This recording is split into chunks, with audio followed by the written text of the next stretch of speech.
悪霊退散。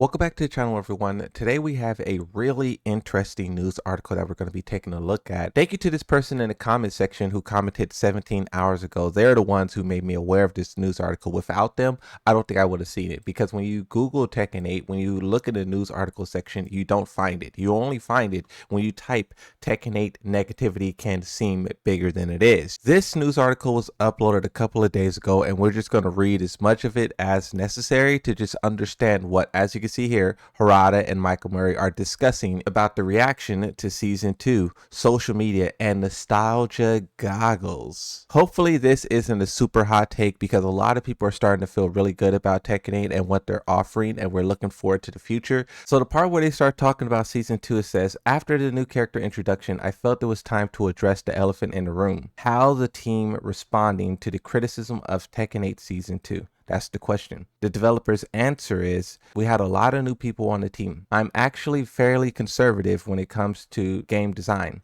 I usually want to take huge changes, but with Tekken 8, I do feel like our team successfully created something new and unique. When the game launched, players loved it. It had a 90 on Metacritic and won Best Fighting Game at the Game Awards. But this was before Season 1 ended. That being said, we realized that a proportion of Tekken fanbase is also very conservative. Many people perhaps want to see something closer to Tekken 7, for example, but then that's very hard to tell from the outside, because you look at all those strong opinions on the internet, then you have other people who just joined from Tekken 8 who don't know anything about Tekken and are enjoying themselves. Even though there may be a conflict between those opinions, we don't want to make them fight each other about what's proper Tekken.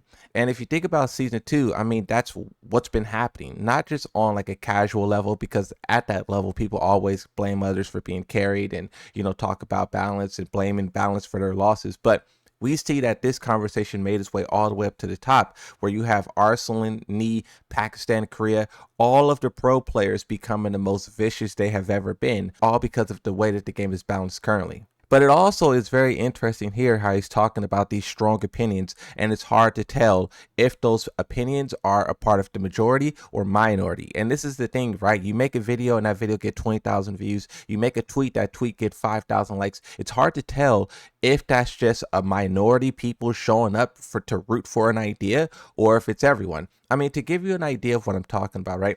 Right now, Christy is a character who's being pushed very hard by seemingly the player base. But if we were to put her in the game, would that player base actually show up? Or would it just have been a small portion of the players pushing for that obscure character? So that's what Harada is talking about, how a small group can make a lot of noise and seem very big. The next part says, we had this brand new game in Tekken 8 and we were trying to make it feel even more different in season 2. So people liked it and some didn't like it. We were trying to continue to monitor community and have a discussion with them to find middle ground that everyone can enjoy. Whether you're a series fan, a fan of Tekken 7 in particular, or whether you just like the new system in Tekken 8. That's interesting that they were trying to balance all of this stuff, because that is not how it came off. Season 2 came off as very stubborn, very aggressive, very not listening, because everyone was pretty unanimous in their saying pull it back a little bit, and they just continued ahead. So it's like, who was saying to continue? Not many people, right? I try not to think too much about the negative engagement farming. I keep an open mind and remember it's not a personal attack. It feels like it is sometimes, but I take the data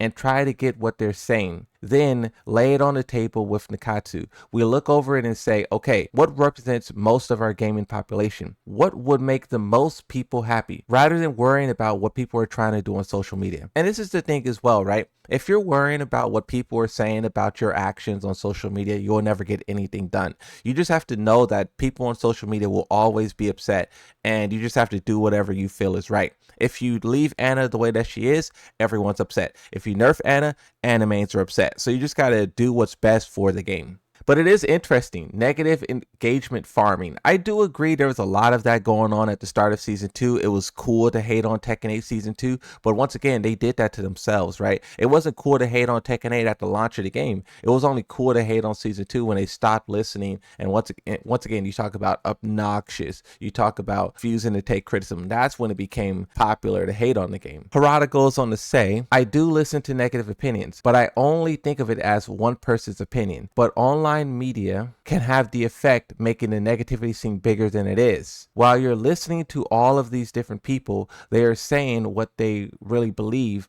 or are they just echoing sentiments of some person that they heard? This is an interesting question because, I mean, let's use Yoshimitsu as an example. This comes from Nii himself. Nii said that Yoshimitsu was busted in season 1, but after reflecting on that in season 2, he was like, okay, actually Yoshimitsu wasn't as strong as everyone said he is. I just said Yoshimitsu was busted because everyone else said it. I didn't have the proper knowledge. I didn't have the proper data. I just repeated it. So if Nii is just repeating stuff without doing a proper training, how many other players out there are doing a similar thing? Also, some people who are unhappy with something voice that opinion, but others just leave without saying anything. On the other hand, there are people who are happy with the current state of Tekken 8 and they keep playing the game, but we don't hear anything from them either because they're not vocal about it. Here's why I also do polls. Whenever something major happens, a reveal, an announcement, an update, I always do a poll to just try to get that silent audience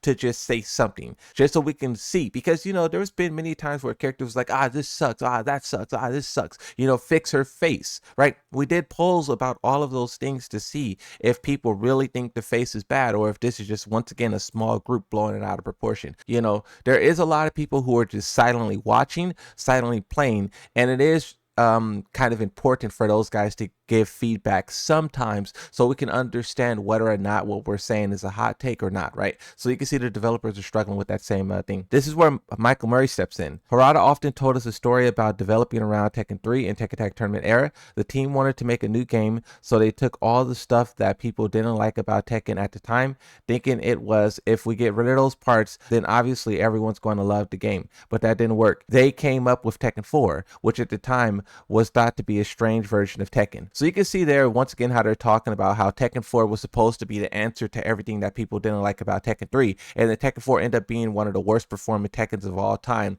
and Harada like temporarily quit because of it. So you can just see there it's not so simple saying listen to players. They go on to say, we use that as a lesson, that just taking things and limiting elements that people are complaining about doesn't necessarily make a good game.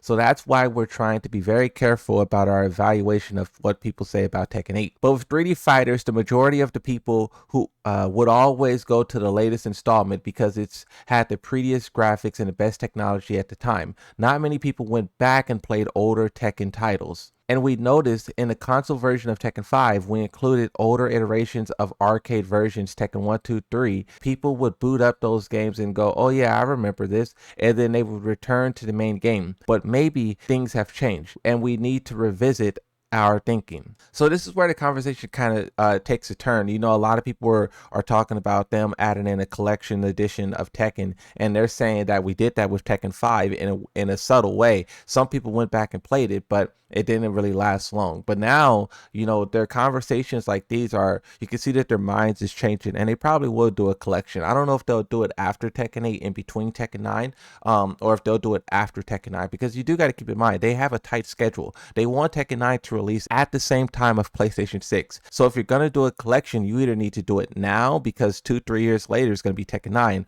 or you need to do it after Tekken 9. It's a tight schedule. Personally, as a business decision for the company, it makes sense to have someone port the games and repackage them. There is a company out there that does this. The same people who made the Street Fighter collection is the same people who made the Mortal Kombat collection, and they probably will be the same people who made the Tekken collection if they were smart about picking companies to work with. But as a developer, it's not very entertaining to go back and recreate something that I've already worked on. And there are other factors for Tekken. Tag 2 as an example, it's a game that some hardcore fans really loved, but when you look at the overall sales, it did even worse than Tekken 4. It almost killed the series. Some people's memories of that is much different than reality. Here's the interesting thing about this. This is the first time where the developers said it almost killed the series. Well, not the first time, but it's the first time in a very long time, because, you know, this is something that was said and then they stopped saying it, because of course you want to stop saying it because, you know, you don't want to say that about your game when it's so new or when you're working on the sequel. But now that we got past Tekken 7 and that game's like so many years ago, they're finally saying it once more. It almost killed the series. I'm going to screenshot that. I'm going to put it on Twitter and I'm going to tell everyone I told you so. So this part here is really interesting. The developers are talking about how in the early days of Tekken, they had a huge rivalry with Virtua Fighter. A lot of people don't know this, but Virtua Fighter was bigger than Tekken at one point in time. But they went on this long hiatus, and Harada is talking about how once that happened, it felt lonely. Tekken was the only 3D fighting game, and they wanted them to come back. They wanted them to compete. They wanted them to put out a new game, and they kind of got that wish. Virtua Fighter 6 is coming soon, right? The final quote says, "There's a lot of people coming to this space in addition with these new major game titles. People talk about 90s fighting games boom, but it ended kind of abruptly. But now everyone is back in full force. Sales of major franchises, Street Fighter, Tekken, Mortal Kombat, all have done very well, not just for fighting games, but for video games in general." Yeah, this is a very good time for fighting games. They're doing just as good as ever. And also, they're also very mainstream. We have major news articles created daily about the ongoings of Tekken, Street Fighter, and Mortal Kombat. It's amazing.